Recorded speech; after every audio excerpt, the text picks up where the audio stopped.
Hey guys, what's up? It's Melanie. Today we're going to do something kind of fun with this old Victrola cabinet. This guy is in pretty rough shape. They were using it for a TV stand for a while, and then it was stored outdoors. So first things first, this one is going to get a super good scrub down. I don't normally hose things down, but this one called for a hosing. We're going to scrub it really, really well with some TSP and water. And yeah, hose her down.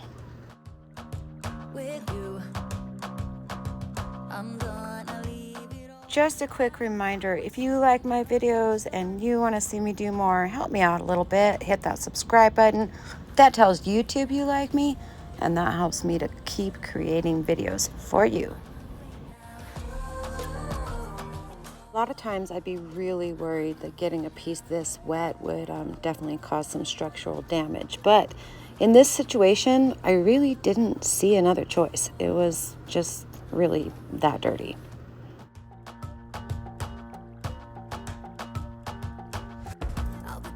I definitely thought that I had this guy clean enough, left it out in the sun, brought it inside, and what do you know? Inside this little cubby here, looks like there's been a critter that was living there at some point. So let's take it outside and do it again. Meanwhile, I thought we probably should get rid of the other little cubby on the other side because there just might be a critter in there too. Who knows? But yeah, to my delight, there was not.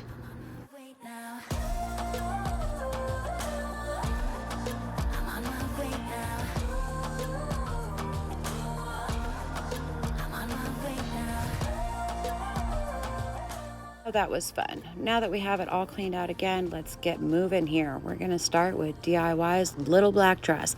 Let's go ahead and hit kind of all the trim. We're going to hit the legs and do a little bit of shading with this color. Of course, I am using my Klingon S50 for this. Absolutely my favorite brush, which is currently out of stock. You can find yourself an S50, buy it while you can, because those suckers sell fast. And then we have to wait for them to come to Europe, from Europe. Go through customs, and it takes a long time. They will be back in stock, don't you worry. But right now, they're not.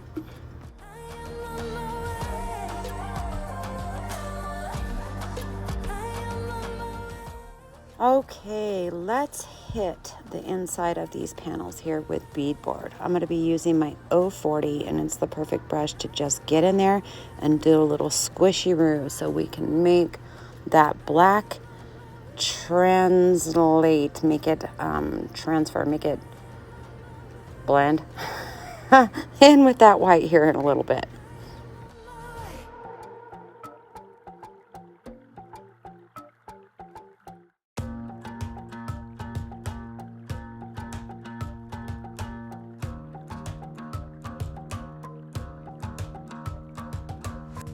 I've been trying my best for a while, trying to please. All right, now we're gonna go back in with our little black dress. I had the tiniest bit left in this little container here, so I have added some water, made it pretty runny.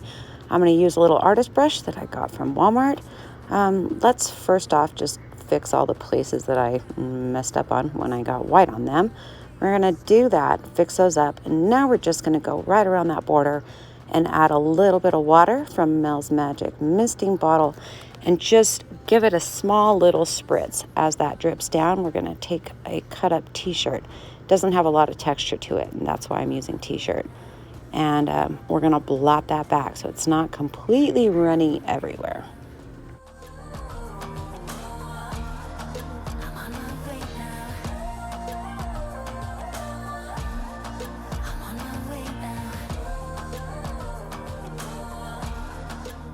What we're doing here is we're lightening up that transition from our black to our white. We're just making it smooth so we don't have any harsh lines.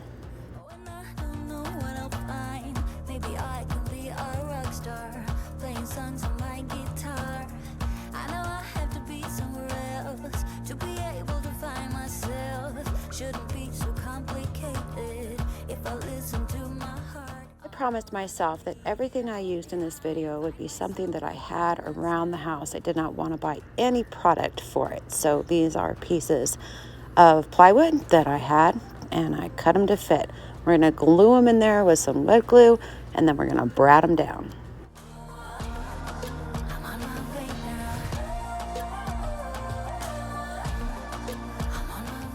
Okay, now we're going to use some leftover flooring that I had. It doesn't all match. This piece is variegated. It has different types of wood on it. And the next ones that I'm going to be using are more of a gray wash. But you know what? It doesn't matter. We're going to go ahead and cut those to fit. Lift that little lip up there so they do their little lock and key kind of a thing. And although these are vinyl, guys, it's not wood. But still kind of cool. And it works out really, really well for this particular piece. I'm just going to put some heavy stuff on that to help hold it down while it glues, and it's time to move it on. Now I'm going to hit it with my sander, a couple different things that I'm doing here. I am getting rid of any places that were just a little bit too drippy for my taste, and also distressing it back. Let's give this piece a little bit more character and bring it back to its age.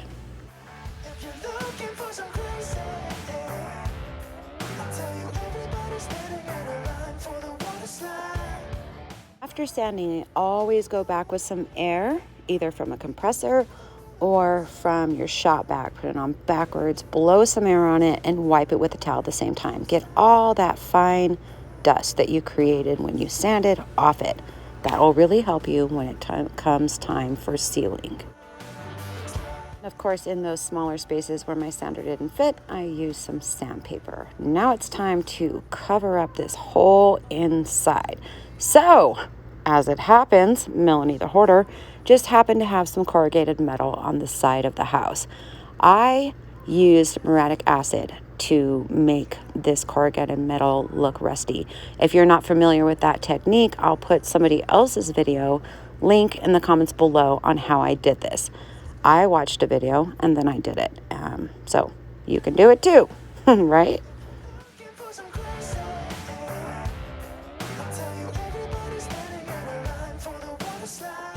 Now that we have those guys cut to fit in there, we're going to go ahead and use our brad gun. Oh, I lied. We are going to use our staple gun. Brad will go right through the corrugated metal. Use your staple gun, and I'm going to adhere it or hook it wherever I could get into the wood. Just be careful that your staples aren't long enough that they shoot out the other side. That's not cool. Little piece of random trim here, painted at the same color, little black dress, and we'll hook that bad boy on there. Okay, now we're going to use some 1x2s, painted the same color, and let's make like a little frame. A couple different things it'll do. It'll make it look better, more finished, and it will also hold that metal in there. So we have a couple pieces of pine cut to the right length. I'm going to go ahead and cut those in half.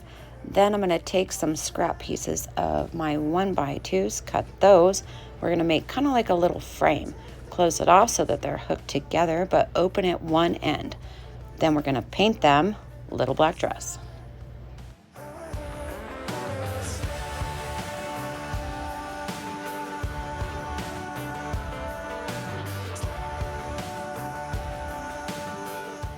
Okay, so now that I made these little boxes, I have to figure out how to get them hooked up in there. Well, being that I already assembled them, I have to go over here and scrounge through all my stuff. Try to find a bracket that will work to hold it up on one side.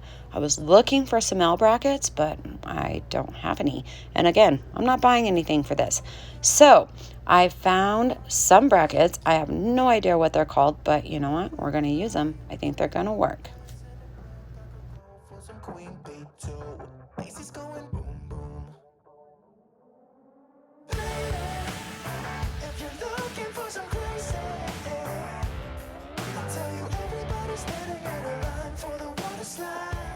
After measuring a couple times, I decided that was the right spot. We're going to go ahead and slide our little cubby dilly that we fit up in there, and let's go ahead and screw it, and secure it. We just need to make sure that it's level and that it's not impinging on our door.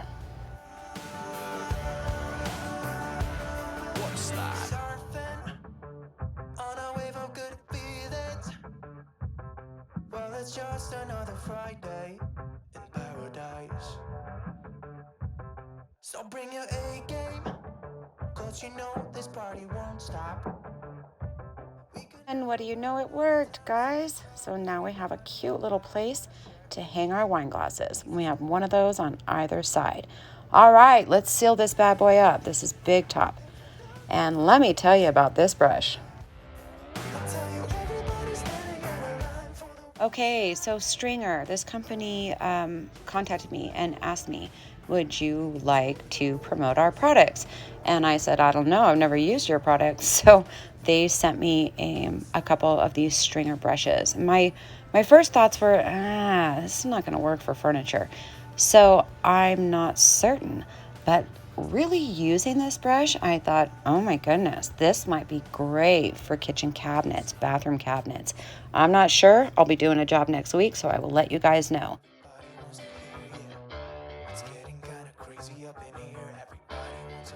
For the white parts, I used my Klingon 040.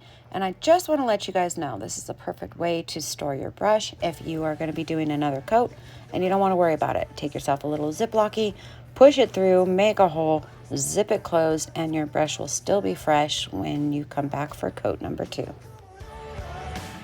Right, guys, so this is my cute little wine liquor cabinet. I'm really happy with the way it turned out. I love that corrugated metal in the back and the black and white finish. Tell me what you guys think in the comments below. Do you think this piece turned out cool? Do you think it was worth saving? Because I had to do a lot of work to it. If you're interested in any of these products, you can find them on my website. And don't forget, only you can make it happen. Thanks for watching. See you next time. I'm hanging in the sunshine.